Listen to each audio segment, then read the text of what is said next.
Hi, YouTube. It is your goddess of hope, Rainbow Sparkles here.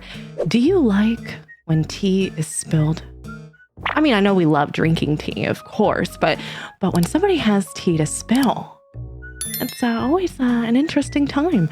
So, because of your recommendation and the tea spilling that we're going to have tonight, we are going to be watching, we as in me, with you, watching Bradley Campfire Stories by Mike Burnfire, who I was just recently introduced to, and because of your recommendation, we are now watching this story. I'm excited. I love the tea. Let us hear the story. Okay, no. Lame. Were you also required to clear a Bradley at one point? Why would they call you a small arms repairman? Because technically... Because technically a Bradley is small arms? Yeah, technically, as far as the army is concerned, the M242 chain gun on the front of a Bradley is considered small arms. Good grief. So are 100... Okay, so without any context, I'm literally looking up Bradley. Oh, shoot, that's a tank? I thought Bradley was a person. Listen, I'm sorry. Let's go back. Okay, I got context now. It's the tank. Okay, whoa, no wonder they're laughing and like, okay. Technically, as far as the army is concerned, the M242 chain gun on the front of a Bradley is considered small arms. Good grief. That's crazy. So are 155mm howitzers. I don't know how much larger small guns can get. Well, I think their logic behind it was, well, it's small enough that a person could theoretically move it, so it must be small arms. No, oh. Oh, the truck broke down. Get our small arms repairman in over here. Yeah, a 6-cylinder engine is kind of like a gun. I would tell the story about me having to clear the Bradley, but it is a long story and it kind of makes me really angry. So one night I'm sleeping in my barracks room in Iraq. Someone comes and starts pounding on my door, wakes me up. Specialist, get up, get up. There's someone on the phone for you. All right, fine. So I go answer the phone. And it's somebody from one of the other companies, and they're telling me, we need you to come over to this gate over here and clear a Bradley. Okay. What do you mean clear a Bradley? Yeah, how do you... We need you to come make sure that the main gun on this Bradley is cleared. What does that mean? I mean, I can do that theoretically. I haven't worked on one since I was in, like, job training, but all right, where's the gunner? Well, he's gone. What? Where's the driver? He's gone too. Gone where? Where's the tank commander? He is also gone. Where was everybody? Out to lunch? When they said gone, I assumed they meant that everybody in this Bradley had been killed and they had towed it back to the gate and that they needed me to come clear it before they brought it into the base. Because you can't just be driving a armored vehicle around with a 25mm chain gun loaded on it through a base with people in it. That's such a valid thought. You know somebody would be stupid and be like, look, I'm a gunner, haha, and then they would just rip 12 rounds through the side of a building. Yeah, yeah, fair enough. Yeah. So the next day I found out from somebody else that what had happened is some of the people on gate guard had noticed that there was just a Bradley driving up and down one of the main routes by itself. Uh-oh. With no other vehicles with it. That's abnormal. They're normally part of a caravan, right? Yeah, they're normally part of a convoy. Okay. Why is this Bradley driving around by itself? So they get in a Humvee, they drive out to there, and they find this Bradley. They have to get in its way because it keeps trying to drive away. It's so weird. It is Can't weird. get a hold of him on any radio frequencies. So they basically just park right in front of it and flag him down and take like 20 minutes to coax this driver out of the vehicle, reassuring him that yes, in fact, they are U.S. soldiers and no, they're not going to try and kill him the moment he gets out of the vehicle. Wow. I'm still not sure why he was driving around by himself. Yeah. Well, I'll get to that. What happened was this Bradley... I don't mean to interrupt, but y'all, like, such a cozy vibe with them being burned alive. You know what I'm saying? Like, that's, cozy, campfire stories. This so anyway. This Bradley was part of a armored vehicle convoy that had driven through 5 different areas of operation. And this Bradley got hit with an IED. Everybody was a little shooken up, but they were okay. So they moved the Bradley to a different spot in the convoy, kept going. It got hit with another IED. So they moved it to another. I'm going to look that up because context is important.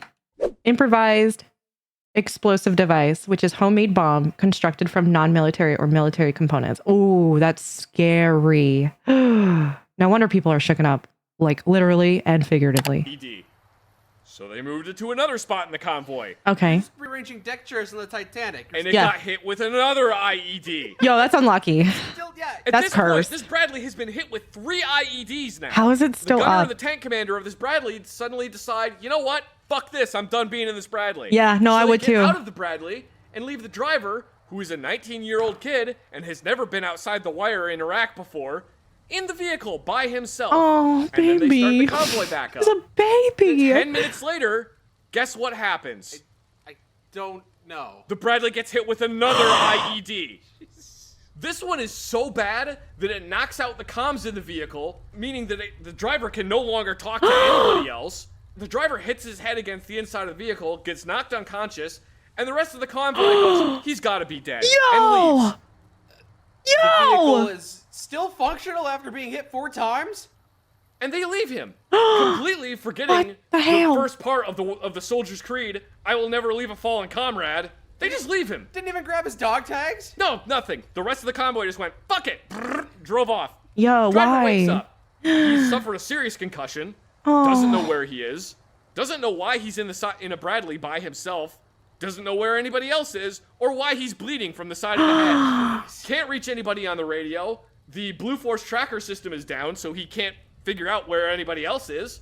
So he just starts doing the only thing he can think to do, which is drive up and down the main route all by himself, looking for the rest of his convoy, because he assumes there's no way they would leave me behind.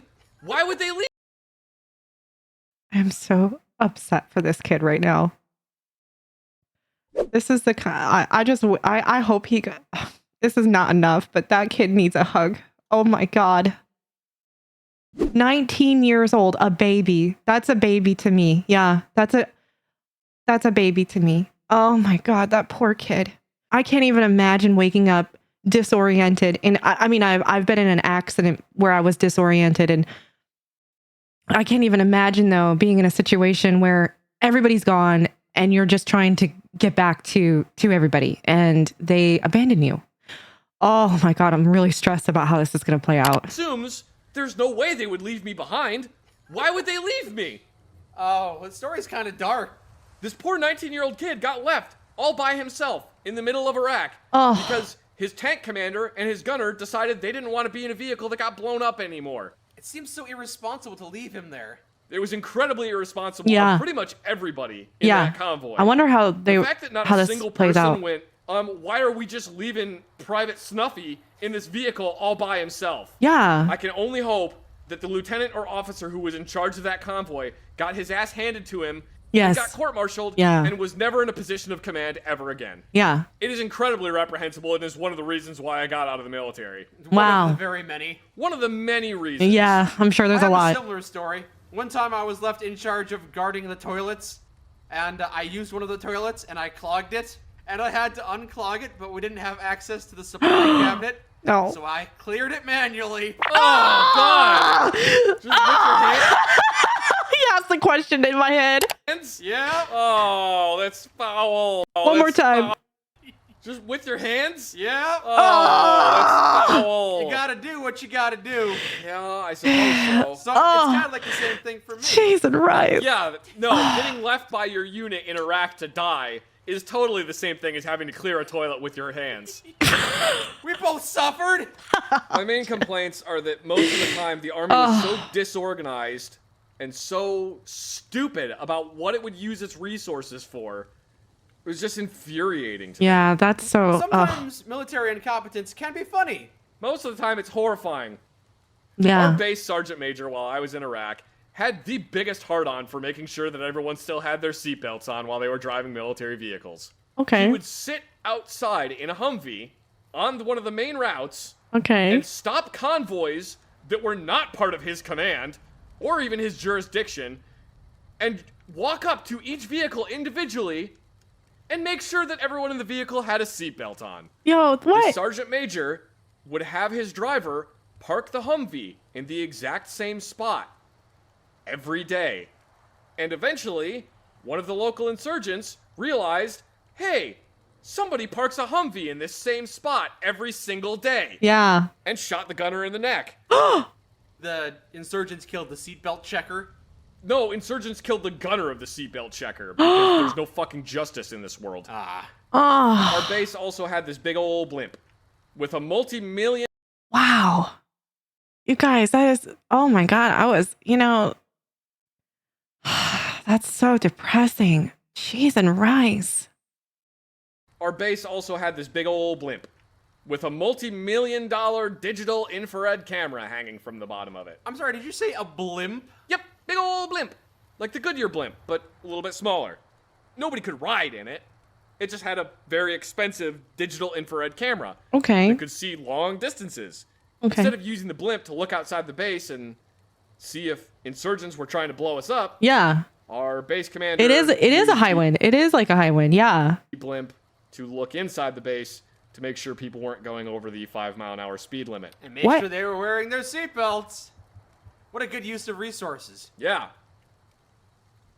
I just asked the question, is it like a power trip? Is it like they're trying to police people? Because I don't understand. Like, it makes you wonder, like, do they have too much, like, how do they have the time to do that? Do they have a lot of free time? I have no clue, guys. Like, I ask these questions and it may sound ignorant, but I don't know.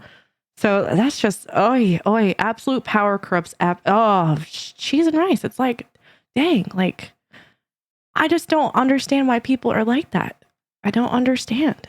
Because it's not just, the military, it's everywhere. At one point, I was issued a belt-fed machine gun. I don't know why. I think probably because somebody in my chain of command was mad at me. So they gave me an M249 because they were like, fine, make him carry around this 13-pound piece of shit. Mm-hmm.